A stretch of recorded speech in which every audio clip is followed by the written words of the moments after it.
No, you want more. Okay, this is as long as I can drag it out. This little guy here is called a super blade. Now the super blade looks just like a little bait fish.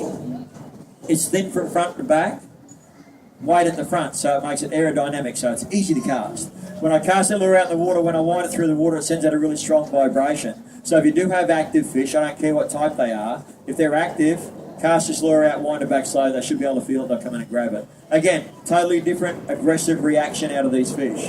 Cast the lure out, wind it slow. If you watch the rod tip, you can see how much action that lure is putting out. Also, you'll notice all the fins on the fish will rise up, and again, you'll see them chewing at that lure. It's a really aggressive strike. You can see how they shake their head, and they really do grab that lure. Now, most of us can catch active fish. I mean, cast this lure out in the water, wind it back steady, active fish will grab it. When the fish aren't active. If you go out in the water this weekend, there's a lot of boats in the water, I guarantee the fish are going to be sitting close to the bottom.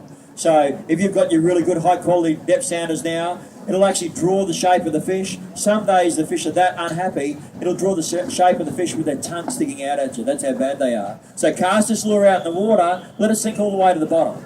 When it hits the bottom, your line becomes slack. If the rod tip up quickly, hold it up. The lure will jump into action, the fish will see it, they'll move to have a look at it. If there's 4 or 5 fish there, the longer it takes to get back to the bottom, the more competitive they're going to be. So cast this lure out on the bubbler, let it sink down.